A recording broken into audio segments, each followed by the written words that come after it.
Hi, this is Dr. Damon Miller, your Organic MD. And this is Carlisle Koash. Welcome to the OrganicMD.com videocast. This is part 2 in our series on retinitis pigmentosa. We're just talking about some individual diseases. We work with all of the degenerative eye diseases, the retinopathies, the maculopathies. We're doing this on retinitis pigmentosa, and today we're going to be talking about some of the research that's going on for retinitis pigmentosa. And I could make this talk really short. I said something similar. We did a similar talk about Stargardt disease. But there's really not a whole lot of interesting research going on for RP right now. I know that's going to offend some of the researchers. But the research that's going on about RP is just, in my opinion, playing around the edges. I get calls from people that I work with, and they're really excited. They read an article in the newspaper that says, "Oh, they're doing a big study at Duke on fish oil and DHA," and I'm going, and I want to scream because there is peer-reviewed medical literature showing the value of fish oil in these diseases back from the 60s and the 70s, and the only thing that's different is that the research that was done 30, 40, 50 years ago wasn't done by ophthalmologists, and so they don't read it. They could find it in Medline. They could read about it. So, they're researching lutein, they're researching antioxidant vitamins, they're researching fish oil and things like that. But you have to understand medical research, doctors, as much as any other human being, are shaped by their expectations. And ophthalmologists hold the expectation that these problems are not reversible without some kind of major intervention. They just haven't figured out what that intervention is yet, but they're looking for it. And so there is, and there's another thing just in terms of the medical model of how research is done. The money that's out there to fund research comes from two major places when you're talking about eye disease. There's some very respectable nonprofit groups that have raised hundreds of millions of dollars for research. Unfortunately, that hasn't yielded anything. There's no treatment that's come out of all of those hundreds of millions of dollars of research. And then there's research that's done by drug companies, pharmaceutical companies, medical device companies looking for some kind of a procedure, a device, a drug that could be sold to you. And that skews the research because they're looking for something that they can do to you.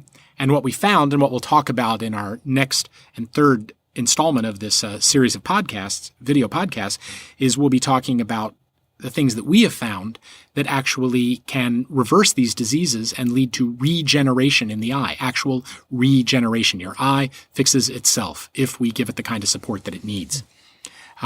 Which, that's a little bit harder maybe to for these larger companies. I mean, one understands that if you're going to put and spend a lot of money to research something, the hope is that there's some sort of outcome that you can sell and regain some of the money that you spent on all that research. I mean, right. We understand that model and that approach, but these are the kind of things where people, yes, they might spend some money to get supplements or to get some components, but so much of it is done themselves that's harder to track. Well, right, basically. and there's no, the medical model, how things get dealt with in this day and age, it doesn't include some procedure that's going to take hours of hand-holding and instruction and training and teaching of how you take care of the health of your eyes, and then staying with you for the months and years it may take for your eyes to actually regenerate themselves.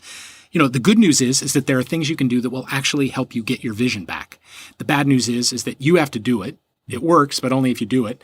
And you have to do it with some consistency for many months, even years, to really go all the way. And, that's just not the way that ophthalmologists practice. That's not the way most doctors practice. That's not the medical model. And, you're saying it's hard for a company. It's what's really hard. I was talking about expectations from the doctors. Your eye doctor doesn't believe that there's anything that can be done, and they hammer that message home to you relentlessly. Every time you go see them, they're so sorry that there's nothing they can do for you. There's no drug. There's no surgery. This is a hopeless case. This is a hopeless disease. It's irreversible, blah, blah, blah, blah, blah. And, you hear that often enough, you come to believe it. You actually think there's nothing that can be done. And so I'm just kind of setting the stage here for our third talk that's coming up, where we're going to talk about some of the things you can do. But please don't be holding your breath waiting for someone to find the magic bullet for this, because believe me, it's not going to come in your lifetime. It's been 10 years away for the last 30 years, and it's going to be 10 years away 10 years from now.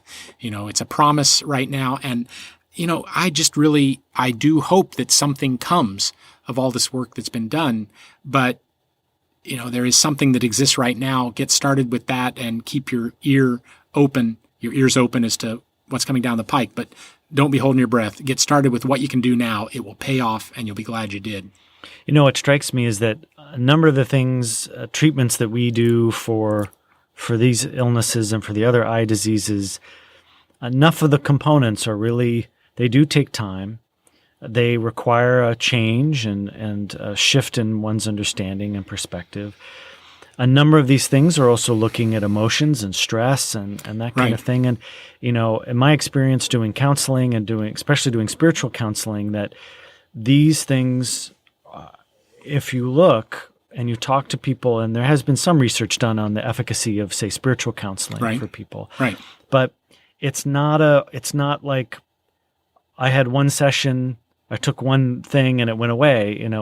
It's usually over a period of time, through a series of kind of working more deeply with a situation, with a problem, looking at these things. And so it's harder to sort of say, take 3 spiritual pills and you'll be better. And it has a much different process. It still is potent, but I think maybe perhaps also in our culture we've also become acculturated into what can I get now? What can be done immediately? How can it be changed immediately? How can I have it shift right now? Yeah, I mean, everybody wants it now, but the good news here is that if you stay with us and you try out the things that we show you, it doesn't just affect your eyes.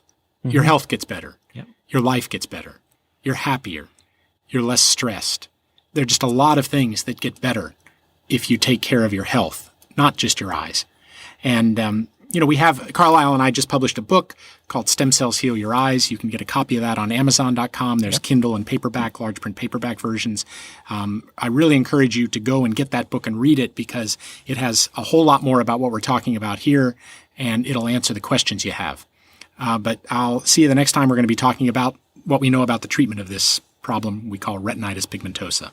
So thank you all for joining us for this part 2 of this 3-part series. Just keep listening in. There's always great content on the YouTube channel and, of course, on organicmd.com. Yeah, so like the videos, subscribe, keep in touch. And we'll talk to you soon. Thank you.